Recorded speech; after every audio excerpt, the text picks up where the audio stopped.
लेकिन उनका अर्थ अलग अलग होता है। जैसे देखो अचल अचला, एक ही ऐसे है ना, देखने में पढ़ने में भी अचल अचला, थोड़ा बहुत बस डिफरेंट है। कुछ ऐसे शब्द हैं जो बिल्कुल एक दूसरे को सूट सूट दोनों जैसे हैं, बस मात्रा का अंतर है इसमें, सूट और सूट। तो कुछ ऐसे शब्द होते हैं जो देखने में एक जैसे लगते हैं लेकिन उनका अर्थ अलग अलग होता है, उसे हम क्या कहते हैं, युग्म शब्द। अब देखो कौन कौन सा है, अचल, अचल और अचला। अचल का अर्थ होता है पर्वत और अचला का अर्थ होता है पृथ्वी। दोनों का अर्थ अलग अलग है, अचल का अर्थ है पर्वत, अचला का अर्थ होता है पृथ्वी। वैसे ही अनिल अनल, अनिल का अर्थ होता है हवा और अनल का अर्थ होता है आग।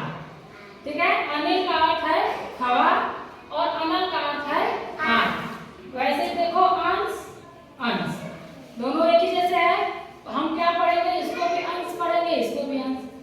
लेकिन इस अंश का अर्थ होता है हिस्सा, इस अंश का अर्थ होता है कंधा। दोनों में देखो केवल 100 का अंतर है ना, दोनों में, इसमें तालाब जैसा है, इसमें दम जैसा है। एक इस अंश का अर्थ होगा हिस्सा और इस अंश का अर्थ होगा कंधा।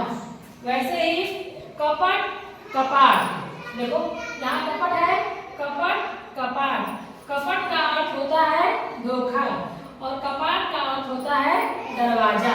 कपट का मतलब होता है धोखा और कपाट का मतलब होता है दरवाजा।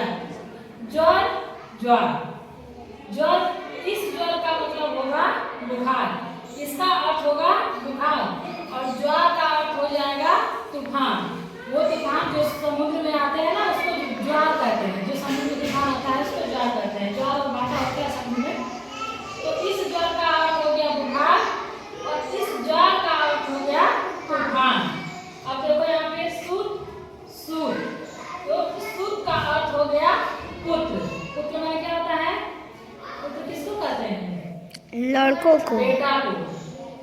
तो सूत का अर्थ हो गया पुत्र और सूत का अर्थ हो गया धागा।